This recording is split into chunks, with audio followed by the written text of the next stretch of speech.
Good morning વિદ્યાર્થી મિત્રો, હું મેહુલ પટેલ ફરી એકવાર ભૌતિક વિજ્ઞાન વિષયની અંદર આપનું સ્વાગત કરું છું. વિદ્યાર્થી મિત્રો, આપણે આજે ચેપ્ટર નંબર 3 પૂર્ણ કર્યા પછી આગળનું ચેપ્ટર નંબર 4 વિશે મારે ચર્ચા કરવી છે. ચેપ્ટર નંબર 4 છે સમતલમાં ગતિ, મોશન ઇન અ પ્લેન. કોઈ એક સમતલમાં થતી ગતિ વિશેનો આપણે અભ્યાસ કરવો છે. દરેક પેરામીટરો ચેપ્ટર રિલેટેડ જે આપેલા છે મિત્રો, એ ચેપ્ટર નંબર 3 જેવા છે, પરંતુ એને સદિશ સ્વરૂપમાં નિરૂપણ છે. એટલે શરૂઆતના કેટલાક લેક્ચરની અંદર આપણે એવું ધ્યાન રાખવું પડશે કે અદિશ સ્વરૂપે કોઈ ભૌતિક રાશિને કેવી રીતે દર્શાવી શકાય અને સદિશ સ્વરૂપે કેવી રીતે દર્શાવી શકાય. એટલે શરૂઆતમાં કેટલાક બેઝિક નિયમો સદિશના અને અદિશના એને આપણે જોવાનો પ્રયત્ન કરશું, એને બરાબર સમજશું. ત્યાર પછી ચેપ્ટરના મુખ્ય ટોપિક શરૂ થશે. ગતિની જ જો વાત કરતા હોય તો મિત્રો એક પરિમાણિક, દ્વિપરિમાણિક અને ત્રિપરિમાણિક 3 પરિમાણિક ગતિ આપણે સમજી શકીએ. એક, દ્વિ અને ત્રિપરિમાણિક ગતિ આપણે સમજી શકીએ. ચલો ત્યાંથી ચેપ્ટરની શરૂઆત કરીએ આપણે. સૌથી પહેલાં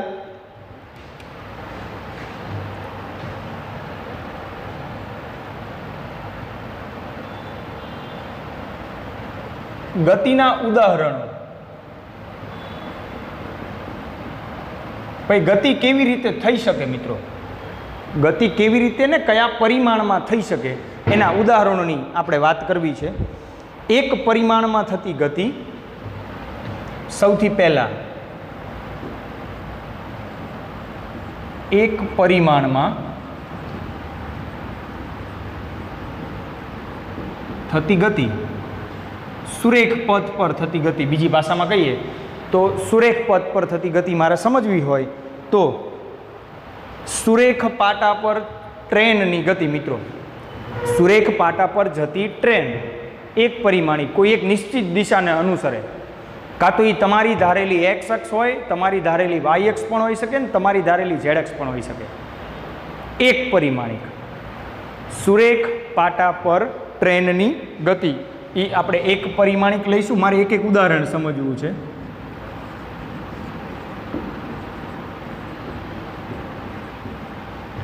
સુરેખ પાટા પર ટ્રેનની ગતિ એક પરિમાણિક છે. ચલો મારે વાત કરવી છે મિત્રો દ્વિપરિમાણમાં થતી ગતિ. પછી એને મારે સદિશમાં લઈ જવું છે. આ જ દરેક મુદ્દાઓને મારે ધીમે ધીમે કન્વર્ટ કરવું છે સદિશ સ્વરૂપમાં. એટલે આપણે આની અત્યારે ચર્ચા કરી રહ્યા છીએ. આનું ઉદાહરણ આપું તો મિત્રો તમે કેરમ રમતા હશો. કેરમમાં જે એની કુકડી હોય છે એ જે ગતિ કરે છે એ છે દ્વિપરિમાણિક ગતિ. કેરમમાં કુકડીની ગતિ એ કેવી છે? દ્વિપરિમાણિક છે. કેરમ બોર્ડ પર સરકતી કુકરીઓની ગતિ આપણે સ્પેસિફિક શબ્દમાં લખી શકીએ. કેરમ બોર્ડ પર સરકતી કુકરીઓની ગતિ. હજી એક મારે વાત કરવી છે મિત્રો ત્રિપરિમાણમાં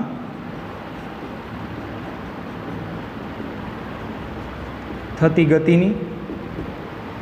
એના ઉદાહરણ સ્વરૂપે સમુદ્રની અંદર, નાના તળાવની અંદર આપણે કોઈ એક જળચર જીવ જેવું કે માછલી લઈ લઈએ તો માછલી જે ગતિ કરે છે એક્સ વાય ઝેડ 3 પરિમાણમાં, ઉપર જાય, સામે જાય, આ બાજુ જાય, આ બાજુ જાય, પાછળની બાજુ જઈ શકે, નીચે જઈ શકે.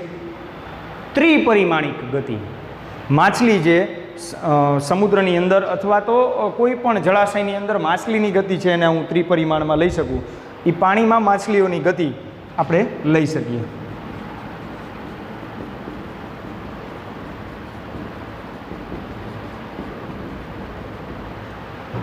તો આ છે મિત્રો પહેલો બેઝિક કોન્સેપ્ટ, નાનકડો એવો બેઝિક કોન્સેપ્ટ પહેલો. એ છે ગતિના ઉદાહરણો. એક પરિમાણમાં થતી ગતિ, એના ઉદાહરણ સ્વરૂપે આપણે લઈ શકીએ સુરેખ પાટા પર ટ્રેનની ગતિ. હવે તમને ક્લિયર થઈ જવું જોઈએ ભાઈ, કોઈ એક ટ્રેન સુરેખ પાટા પર જતી હોય, કોઈ એક બસ સુરેખ પથ પર જતી હોય, કોઈ એક ગાડી સુરેખ પથ પર જતી હોય, એ એક પરિમાણિક ગતિનું ઉદાહરણ છે. દ્વિપરિમાણમાં થતી ગતિ. કેરમ બોર્ડનું ઉદાહરણ, વર્તુળાકાર પથ પર ગતિ કરતો પદાર્થ દ્વિપરિમાણિક. વર્તુળાકાર પથ પર XY સમતલમાં ગતિ કરતો પદાર્થ દ્વિપરિમાણિક છે. કેરમ બોર્ડ પર સરકતી કુકરીઓની ગતિ. અને ત્રિપરિમાણની વાત કરીએ મિત્રો તો પાણીમાં માછલીઓની ગતિ આ ત્રિપરિમાણમાં થતી ગતિનું ઉદાહરણ છે. દરેક વસ્તુને નિર્દેશન કરવા માટે આપેલી ભૌતિક રાશિનો પ્રકાર કેવો છે એ પણ જાણવું અતિ મહત્વનું છે મિત્રો. આપેલી ભૌતિક રાશિનો પ્રકાર એટલે કે એ સદિશ રાશિ છે કે અદિશ રાશિ છે. મુખ્ય બે ચર્ચા મારે અત્યારે કરવી છે. એ છે સદિશ ભૌતિક રાશિઓ અને એની સાથે એક આપણે સરખામણીના મુદ્દા સ્વરૂપે લઈએ તો એ છે અદિશ રાશિઓ.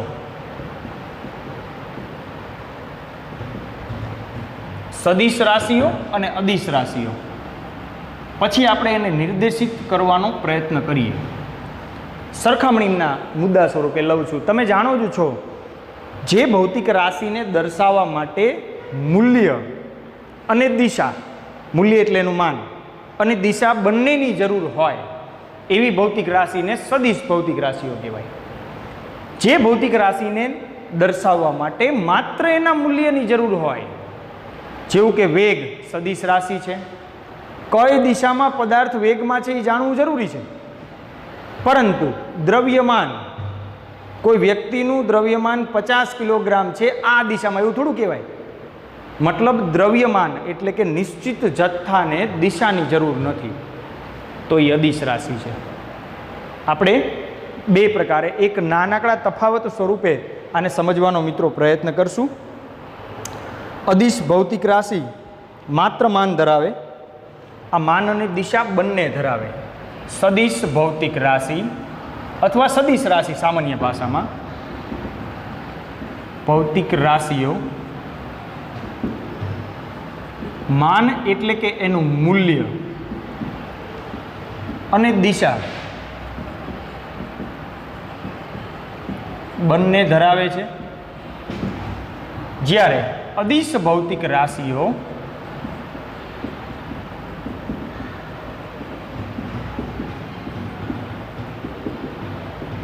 માત્ર માન એટલે કે મૂલ્ય ધરાવે છે, એને દિશાની જરૂર નથી. અદિશ દિશા ન હોય એવી, અદિશ દિશા ન હોય એવી, સદિશ દિશા સાથે. સદિશ એટલે દિશા સાથે. ઉદાહરણ સમજવાનો પ્રયત્ન કરીએ તો આપણે ચેપ્ટર નંબર 3માં જોઈ ગયા મિત્રો. સ્થાનાંતર છે, વેગ છે, પ્રવેગ છે વગેરે. અદિશના ઉદાહરણની અંદર મિત્રો આપણે પથ લંબાઈને જોઈ હતી, ઝડપ જોઈ હતી, અલગ અલગ ભૌતિક રાશિઓ આપણે જોઈ હતી. દળ છે, સમય છે, ઘનતા છે. દળ, સમય છે, ઘનતા છે, પથ લંબાઈ છે, ઝડપ છે વગેરે. ઘણા બધા ઉદાહરણો લઈ શકાય છે. માત્ર અત્યારે આપણે બે ભૌતિક રાશિના તફાવત સ્વરૂપને સમજવાનો પ્રયત્ન કરશું, એટલે આપણે સદિશ અને અદિશ રાશિને આ પ્રમાણે જોઈશું. ચલો, સદિશ રાશિમાં વાત કરું તો માન અથવા દિશા કે બંને બદલાય તો તેની ભૌતિક રાશિમાં ફેરફાર થાય. આમાં માત્ર મૂલ્ય બદલાય એટલે ભૌતિક રાશિમાં ફેરફાર થાય. દિશા બદલાય તો ભૌતિક રાશિમાં ફેરફાર ન થાય, કારણ કે અદિશ રાશિને દિશાની જરૂર નથી. એટલે સમજૂતીના ભાગ સ્વરૂપે આપણે એને મૂલ્યથી જ યાદ રાખશું કે આમાં માત્ર મૂલ્યની જરૂર છે, મૂલ્ય અને દિશા બંનેની જરૂર છે સદિશ અને અદિશ રાશિઓની અંદર.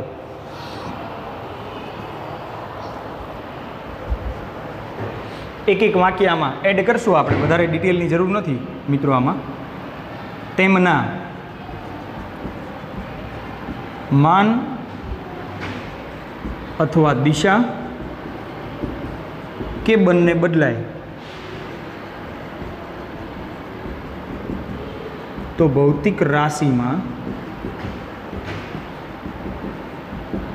ફેરફાર થાય છે.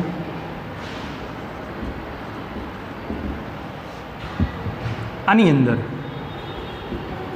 તેમના મૂલ્ય એટલે કે માન બદલાવાથી ભૌતિક રાશિમાં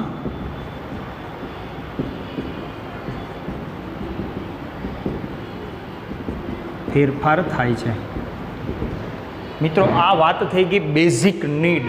ચેપ્ટરને સમજવા માટે કેટલીક બેઝિક વસ્તુઓ મારે આ પ્રમાણે યાદ રાખવી પડશે.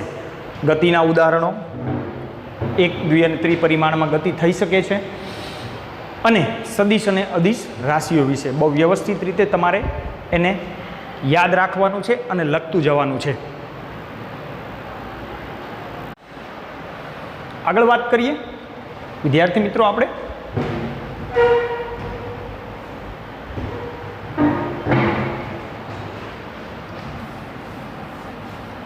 સદિશના નિયમોને મારે વિશેષ રીતે સમજવા છે.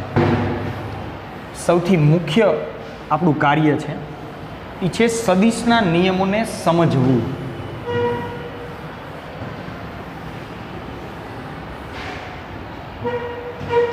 ચલો એને સમજવાનો પ્રયત્ન કરીએ મિત્રો.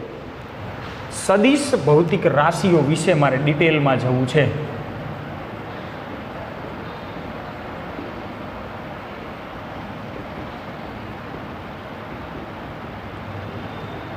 સૌથી પહેલાં તો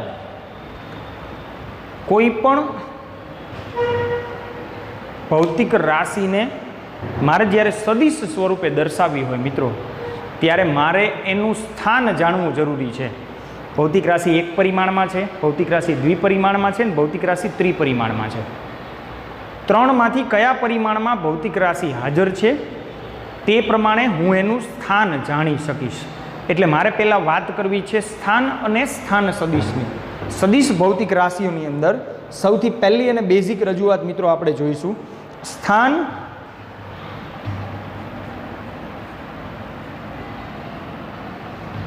અને સ્થાન સદિશ.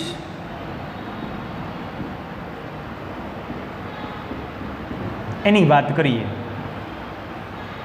સ્થાન અને સ્થાન સદિશની આપણે મિત્રો વાત કરશું. સ્થાન સદિશ એટલે શું? સ્થાન તો તમે જાણો છો કે એક પરિમાણ હોય તો એક્સ અક્ષ પર કોઈ એક બિંદુ આવેલું છે, દ્વિપરિમાણ હોય તો એક્સ વાય સમતલમાં આવેલું છે, ત્રિપરિમાણ હોય તો એક્સ વાય ઝેડ સમતલમાં આવેલું છે. આપણે એને સાથે સાથે સમજીએ, પણ મારે વ્યાખ્યાયિત કરવું છે સ્થાન અથવા સ્થાન સદિશ. અને નહીં, શબ્દ લખો અથવા, બંનેનું નિરૂપણ એક જ છે. એટલે સ્થાન અથવા સ્થાન સદિશ કોને કહેવાય? સ્થાન સદિશ જોઈએ એમાં વ્યાખ્યાત્મક રીતે. સ્થાન સદિશ વ્યાખ્યાત્મક રીતે સમજવાનો પ્રયત્ન કરીએ. કોઈ નિશ્ચિત બિંદુને અનુલક્ષીને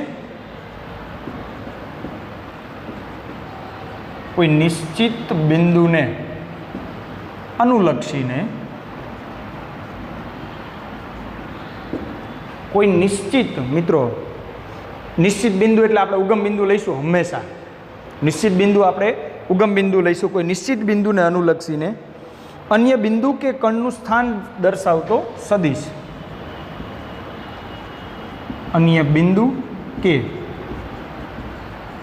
કણનું સ્થાન દર્શાવતા સદિશને મિત્રો સ્થાન સદિશ કહે છે.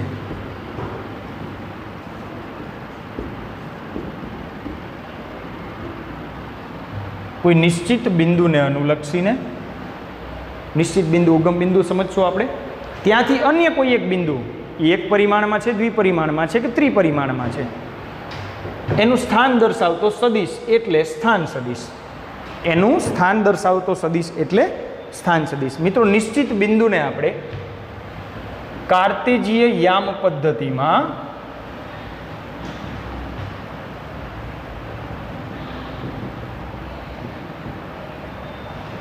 નિશ્ચિત બિંદુને ઉગમ બિંદુ ઓ લઈશું. આપણું જે સંદર્ભ બિંદુ હશે એને આપણે શું કહીશું મિત્રો? સંદર્ભ બિંદુ. એની સાપેક્ષે પદાર્થનું સ્થાન આપણે દર્શાવી શકીએ. એની સાપેક્ષે આપણે પદાર્થનું સ્થાન દર્શાવી શકીએ. એટલે નિશ્ચિત બિંદુ, એને આપણે સંદર્ભ બિંદુ કહીશું, એ ઉગમ બિંદુ છે. કોઈ એક આકૃતિથી એને સમજવાનો પ્રયત્ન કરીએ. ધારો કે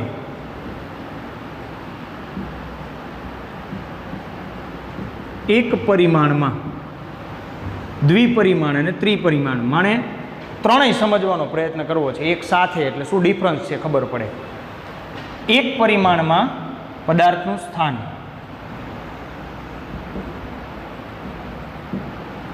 એક જ પરિમાણ લઈએ. ધારો કે હું એક્સ અક્ષ લઉં છું. એક્સ અક્ષ છે ને ઉગમ બિંદુ છે, અમારી ધન એક્સ અક્ષ છે. કોઈ એક બિંદુ પી અહીંયા આવેલું છે, તો એક્સ અક્ષ પરના કોઈ પણ બિંદુને મિત્રો માત્ર એક્સ યામ હોય, વાય અને ઝેડ શું હોય? 0. માત્ર કયો યામ હોય? એક્સ યામ હોય. વાય અને ઝેડ શું હોય? 0.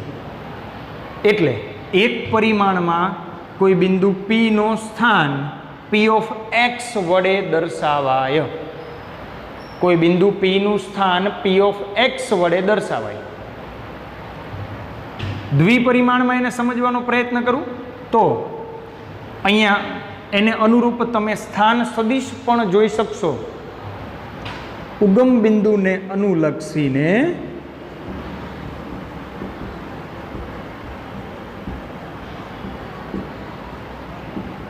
બિંદુ પી નું સ્થાન પી ઓફ એક્સ વડે દર્શાવાય છે. આ વાત થઈ ગઈ મિત્રો એક પરિમાણની. પહેલા સ્થાનને સમજીએ, સ્થાન સદિશ પછી વ્યાખ્યાયિત કરીએ. બીજું, દ્વિપરિમાણમાં પદાર્થનું સ્થાન. મારે માત્ર સ્થાન સમજવું છે. ચેપ્ટર નંબર 3માં પણ આની થોડીક માહિતી આપણે જોઈ ગયા છીએ. દ્વિપરિમાણ, એક્સ અક્ષ, વાય અક્ષ, આ ઉગમ બિંદુ છે. ઉગમ બિંદુને અનુલક્ષીને કોઈ એક બિંદુ પી. હવે તમે જાણો છો કે એક્સ અક્ષ પર અને વાય અક્ષ પર એનું મૂલ્ય જો એક્સ અને વાય હોય, યામ લઉં તો એક્સ અક્ષ પરના દરેક બિંદુનો વાય યામ શૂન્ય હોય, વાય અક્ષ પરના દરેક બિંદુનો એક્સ યામ શૂન્ય હોય. તો બિંદુ પી નું સ્થાન થાય મિત્રો એક્સ વાય. બિંદુ પી નું સ્થાન થાય એક્સ વાય. બિંદુ પી નું ઉગમ બિંદુને અનુલક્ષીને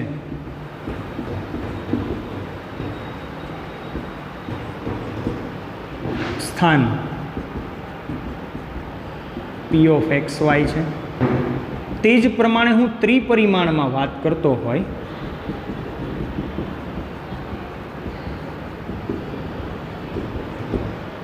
ત્રિપરિમાણમાં સ્થાન સદિશને પછી આપણે દર્શાવીએ મિત્રો. સમજો તમે, એક્સ વાય અને ઝેડ મારે ત્રણેય લેવું પડે. આ ઉગમ બિંદુ છે. એક્સ વાય અને ઝેડ, ઝેડ અક્ષ લંબ હોય. કોઈ એક બિંદુને હું ઉગમ બિંદુની સાપેક્ષે દર્શાવવાનો પ્રયત્ન કરું તો એના યામ થાય એક્સ વાય ઝેડ. કારણ કે એનું એક્સ અક્ષ પર, એનું વાય અક્ષ પર અને અનુરૂપ એનું ઝેડ અક્ષ પર કંઈક સ્થાન હશે. આને આપણે સમજી ગયા છીએ ચેપ્ટર નંબર 3માં. 3 પેનને તમે ત્રિપરિમાણમાં સેટ કરી શકો છો. ધારો કે આ એક પરિમાણ છે, અહીંયા ધારો કે સમજીએ દ્વિપરિમાણ છે, તો અહીંયા હું એનું ત્રિપરિમાણ સમજીશ. ત્રીજી અક્ષ આમ થાય, લંબ થાય આને. તો આ પ્રમાણે ત્રિપરિમાણમાં પદાર્થનું સ્થાન છે પી ઓફ એક્સ વાય છે. બિંદુ પીનું ઉગમ બિંદુ ઓને અનુલક્ષીને સ્થાન P of x y z છે. આ વાત થઈ ગઈ ત્રણેય પરિમાણમાં મિત્રો, એક્સ વાય અને ઝેડ.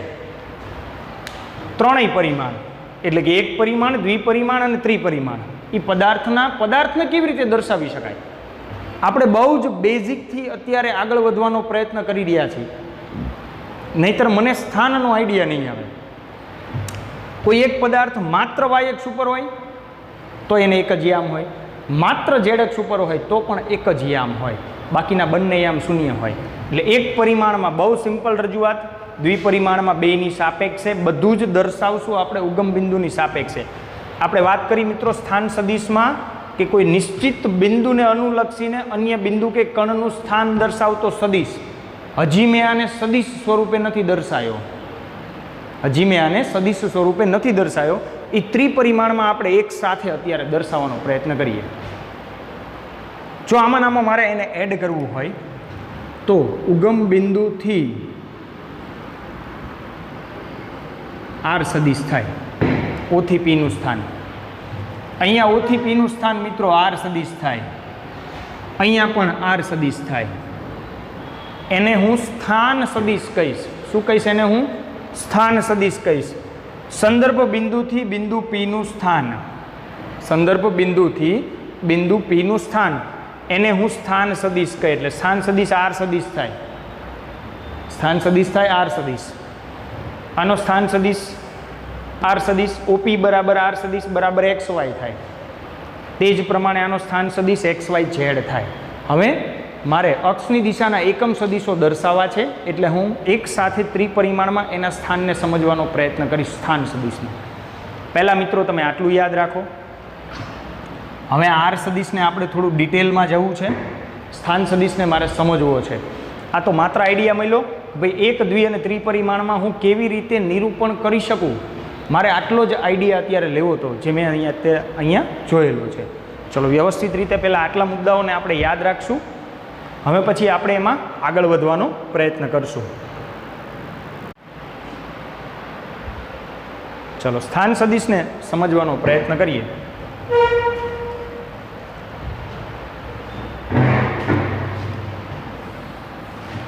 ટોપિક સેમ રહેશે.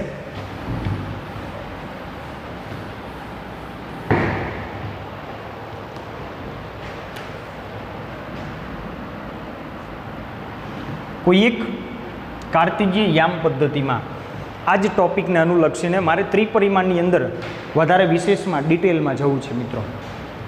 અક્ષની દિશાના એકમ સદિશો.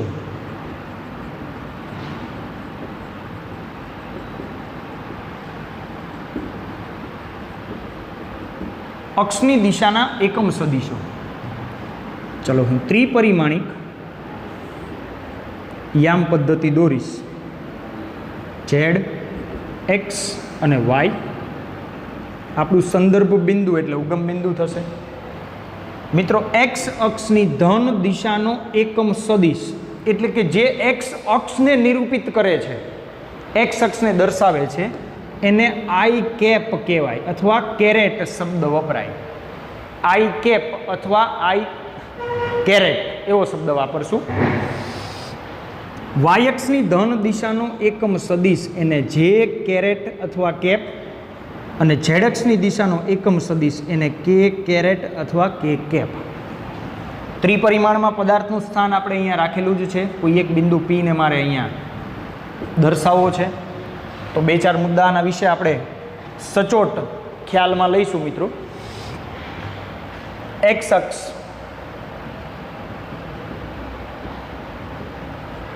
ની ધન દિશાનો એકમ સદિશ, એક્સ અક્ષની ધન દિશાનો એકમ સદિશ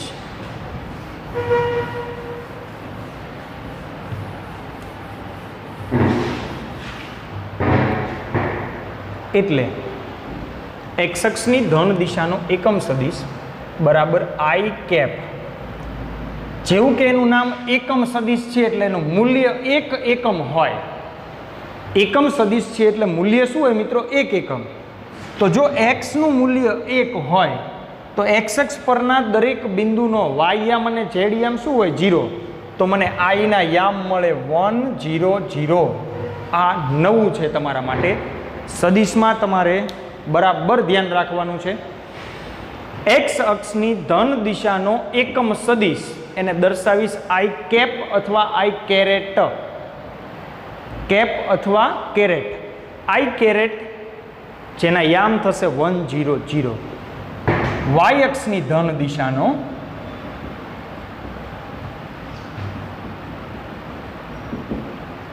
એકમ સદિશ હું લેવાનો પ્રયત્ન કરું તો જે કેરેટ 0 1 0 એને માત્ર વાય યામ હોય અને માત્ર એક્સ યામ હોય, માત્ર એક્સ યામ હોય આઈ કેરેટને, માત્ર વાય યામ હોય જે કેરેટને, અને તે જ પ્રમાણે ઝેડ અક્ષની દિશાનો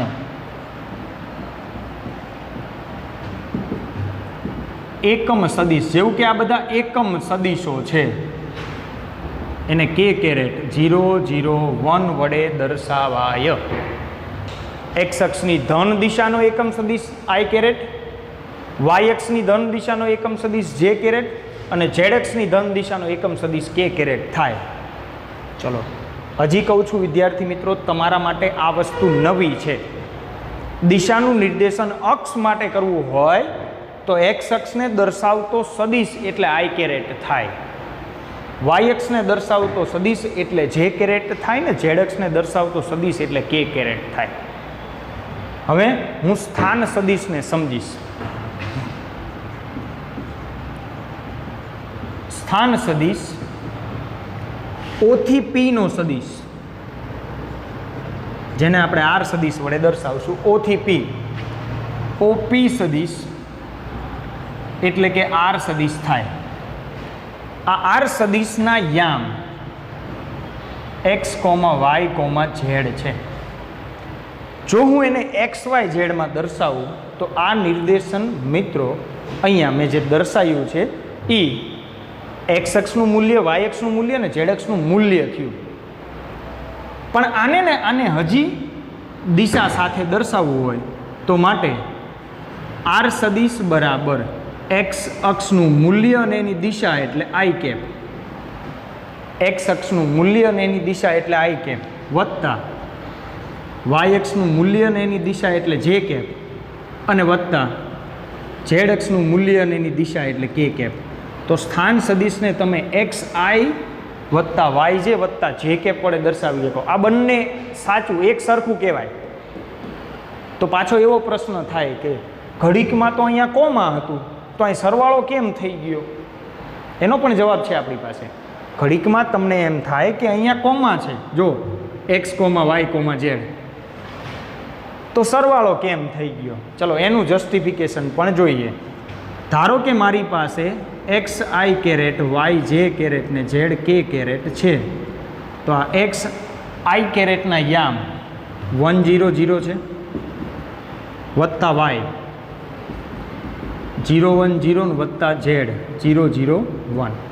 ચલો અંદર ગુણી નાખો તો એક્સ ગુણ્યા 1 એટલે એક્સ ગુણ્યા 0 એટલે 0, વાય ગુણ્યા 0 એટલે 0, 1 એટલે વાય અને 0 અને 0 0 ઝેડ.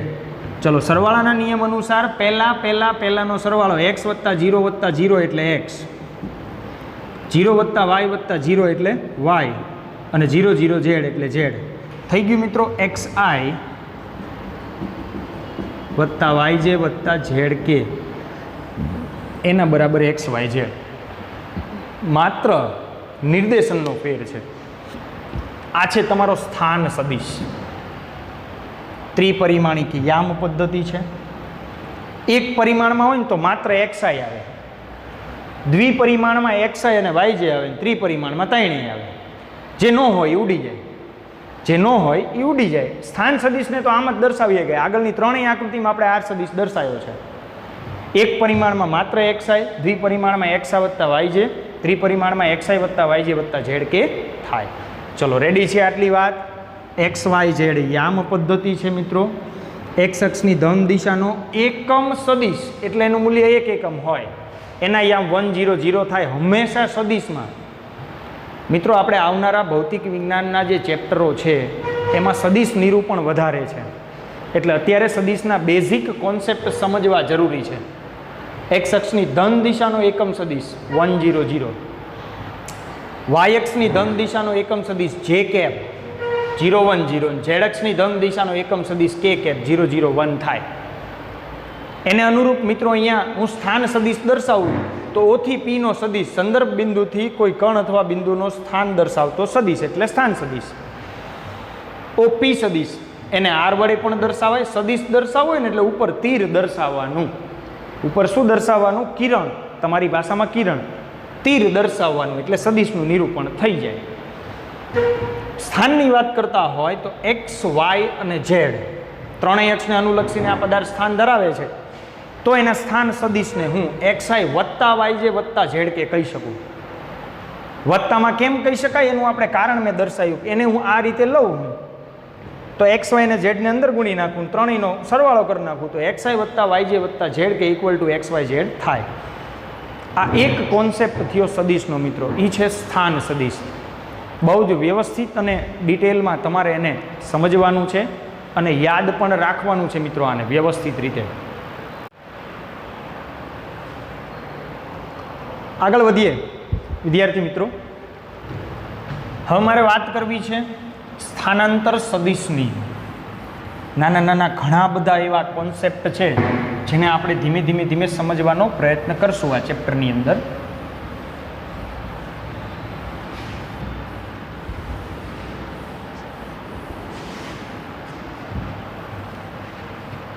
ચલો સૌથી પહેલો લઈએ મિત્રો, સ્થાનાંતર સદિશ કોને કહેવાય. સ્થાનાંતર તમે આગળ ભણી ગયા છો, હવે માત્ર એને સદિશ સ્વરૂપે.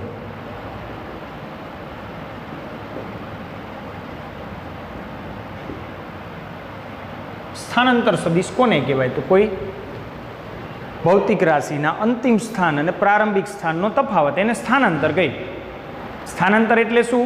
અંતિમ સ્થાન માઇનસ પ્રારંભિક સ્થાન. તો સદિશના સ્વરૂપમાં પણ એવું જ છે.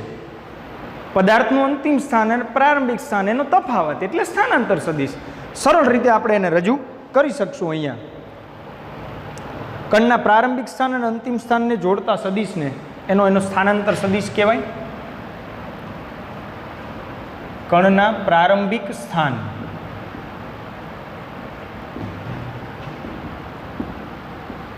અને અંતિમ સ્થાનને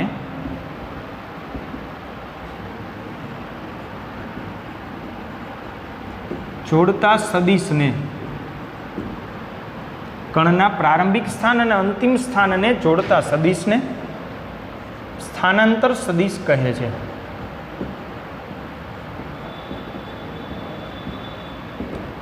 ચલો એને સમજવા માટે એક નાનકડું ઉદાહરણ લઈએ આપણે. કોઈ એક કણનું સ્થાનાંતર મારે દર્શાવવું છે.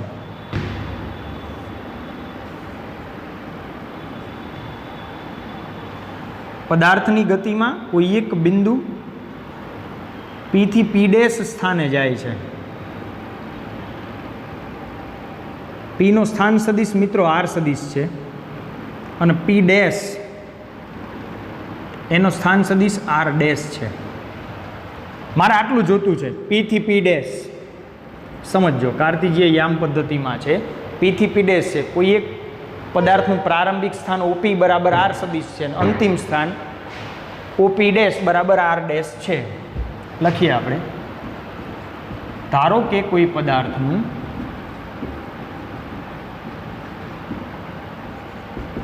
પ્રારંભિક સ્થાન OP સદિશ બરાબર R સદિશ, અંતિમ સ્થાન OP' બરાબર R' સદિશ. તો માટે સ્થાનાંતર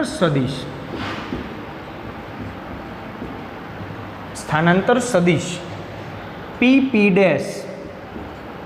બરાબર અંતિમ OP' માઇનસ પ્રારંભિક OP થાય. એટલે કે હું એને R' માઇનસ R કહી શકું અને PP' વડે દર્શાવી. આ છે સિમ્પલ અને સરળ આઈડિયા સ્થાનાંતર સદિશનો મિત્રો. અંતિમ સ્થાન માઇનસ પ્રારંભિક સ્થાન દર્શાવતો સદિશ એટલે સ્થાનાંતર સદિશ. આપણે અત્યારે આ દિશામાં સ્થાનાંતરની વાત કરી રહ્યા છીએ. તો અત્યારે P થી P' એ છે મારો સ્થાનાંતર સદિશ. એટલું સ્થાનાંતર કોઈ એક કણ અહીંયા કરે છે, P થી P' સુધીનું સ્થાનાંતર કરે છે. એટલે આપણે સ્થાનાંતર સદિશને PP' વડે અથવા OP' માઇનસ OP વડે દર્શાવી શકીએ અથવા R' માઇનસ R વડે દર્શાવી શકીએ.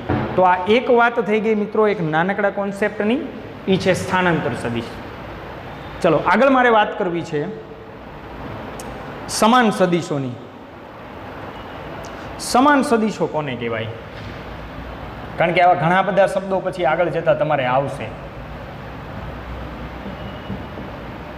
સમાન સદીશો. જો બે સદીશો એના મૂલ્યની દિશા સમાન હોય તો એને સમાન સદીશો કહેવાય, અને સમાન ન હોય તો એને અસમાન સદીશો કહેવાય. ચલો સમજીએ એને.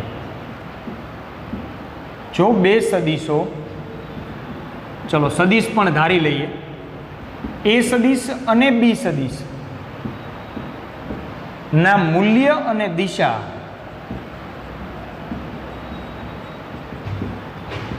સમાન હોય તો તે બે સદીશોને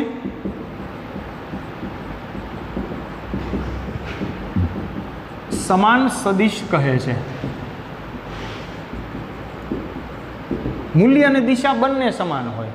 ઉદાહરણ તરીકે કોઈ એક સદીશનું નિરૂપણ કરીએ આપણે મિત્રો, તો એને પુચ્છ અને શીર્ષથી કરીએ. કાંઈ તમારી જાણકારી માટે આ જે ભાગ છે આને સદીશનું પુચ્છ કહેવાય, પૂંછડી, અને આને શીર્ષ કહેવાય. કોઈ પણ સદીશનું પ્રારંભિક બિંદુ પુચ્છ હોય અને જેની દિશા દર્શાવતું હોય એનું શીર્ષ હોય. આપણે તીર કેમ આવે છે એની જેમ આને પુચ્છ કહેવાય ને આને શીર્ષ કહેવાય. તો આ પુચ્છ અને શીર્ષ દર્શાવતા કોઈ બે સદીશો હું લઉં, ધારો કે એક એ સદીશ છે, એની જ દિશામાં મિત્રો હું બીજું દર્શાવું છું, પુચ્છ અને શીર્ષ. બી સદીશ છે, બંને સદીશોની દિશા પણ એક છે, બંનેનું મૂલ્ય પણ એક સરખું છે. મૂલ્ય અને દિશા બંને એક સરખા હોવાથી મિત્રો આપણે એને સમાન સદીશો કહીશું. એવા બે સદીશો જેનું મૂલ્ય અને દિશા બંને સમાન હોય, પુચ્છ અને શીર્ષને અનુલક્ષીને આપણે સદીશને હંમેશા દર્શાવી શકીએ છીએ. તો એને આપણે સમાન સદીશો કહીશું. ધારો કે એવું બને કે મૂલ્ય સમાન હોય પરંતુ દિશા સમાન ન હોય. ઘણી બધી વખત એવું પણ બને. જો બે સદીશો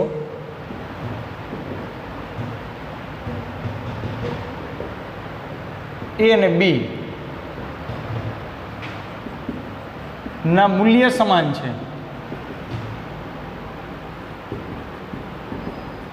પરંતુ દિશા સમાન નથી, અથવા મૂલ્ય સમાન નથી દિશા સમાન નથી, બે ઓપ્શન ચાલે. એટલે કે આપણે એક એ સદીશ લઈએ અને એક હું મિત્રો બી સદીશ લઉં. દિશા વિરુદ્ધ છે, તમે જોઈ શકો છો. દિશા કેવી છે? સમાન નથી, પરસ્પર વિરુદ્ધ છે. તો આવા સદીશો સમાન સદીશો કહેવાય નહીં. તો અહીં એ અને બી એ અસમાન સદીશો છે. એ અને બી કેવા છે મિત્રો? અસમાન સદીશો છે. મૂલ્ય અને દિશા બંને સમાન હોય તો જ એને સમાન સદીશો કહેવાય. ધારો કે મૂલ્ય એક જ સમાન છે, દિશા સમાન નથી, તો એને અસમાન કહેવાય. એટલે આપણે જ્યારે જ્યારે સદીશની વાત કરતા હોય ત્યારે મિત્રો આટલી બાબતને બરાબર યાદ રાખશું. તમે બોર્ડ પર જોઈ શકો છો, વ્યવસ્થિત રીતે એને સમજી શકો છો.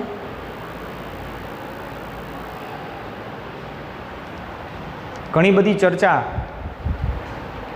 આપણે આજના સેક્શનની અંદર મિત્રો સદીશ સ્વરૂપની કરી છે. બેઝિક કોન્સેપ્ટ લીધા છે. જેવું કે બેઝિક કોન્સેપ્ટની વાત કરીએ તો સૌથી પહેલી વાત આવે કે સદીશ અને અદીશ એટલે શું? તો જેને મૂલ્ય અને દિશા બંનેની જરૂર છે એને આપણે સદીશ કીધા. જેને માત્ર મૂલ્યની જરૂર છે એને આપણે અદીશ કીધા મિત્રો. એના ઉદાહરણ જોયા આપણે. સ્થાનાંતર, વેગ, પ્રવેગ સદીશ રાશિ છે. એવી જ રીતે અદીશમાં આપણે જોઈએ તો દળ, સમય, પથ લંબાઈ છે, ઝડપ છે, આ બધી કેવી છે? અદીશ રાશિ છે. એના પછી આપણે સદીશોને સમજવા માટે પદાર્થના સ્થાનને સમજવાનો પ્રયત્ન કર્યો કે પદાર્થનું એક પરિમાણિક, દ્વિપરિમાણિક અને ત્રિપરિમાણિકમાં સ્થાન કેવું હોય. સ્થાન પછી મિત્રો તમે એના સ્થાન સદીશને સમજવાનો પ્રયત્ન કર્યો. એક્સ અક્ષની ધન દિશાનો એકમ સદીશ આઈ કેરેટ કહેવાય. વાય અક્ષની ધન દિશાનો એકમ સદીશ જે કેરેટ, ઝેડ અક્ષની ધન દિશાનો એકમ સદીશ કે કેરેટ કહેવાય. આવા એકમ સદીશોની વાત કરી જેના મૂલ્ય 1 0 0 0 1 0 0 0 1 છે. એકમ સદીશોને અનુરૂપ આપણે સ્થાન સદીશને દર્શાવ્યો, ઓપી સદીશ અથવા આર સદીશને કાં તો x comma y comma z અથવા તો એક્સ આઈ કેરેટ વત્તા વાય જે કેરેટ વત્તા ઝેડ કે કેરેટ વડે દર્શાવાય. એ પણ તમે સમજી ગયા છો કે કેમ દર્શાવાય, એનું કારણ પણ આપણે જોઈ લીધું છે. અને અત્યારે જે ટોપિક જોયા તમે, સ્થાનાંતર સદીશ, અંતિમ સ્થાન માઇનસ પ્રારંભિક સ્થાન એટલે સ્થાનાંતર સદીશ. સમાન સદીશોની વાત કરીએ તો મૂલ્યની દિશા બંને સમાન હોય એવા સદીશોને સમાન કહીશું. મૂલ્ય સમાન હોય પરંતુ દિશા જુદી જુદી હોય તો એને આપણે અસમાન કહીશું. તો આ પ્રમાણે આજના બધા જ મુખ્ય ટોપિકને તમારે મિત્રો જોવાના છે, સમજવાના છે. વ્યવસ્થિત રીતે આખો વિડીયો જોજો. હજી આવા 3-4 લેક્ચર સુધી મિત્રો નાના નાના કોન્સેપ્ટ આવશે અને કોન્સેપ્ટને અનુરૂપ તમારે એને સમજવાનો પ્રયત્ન કરવાનો છે. તો મિત્રો હવે પછીની જે વિશેષ રજૂઆત છે આપણે નેક્સ્ટ લેક્ચરમાં જોઈશું. Thank you.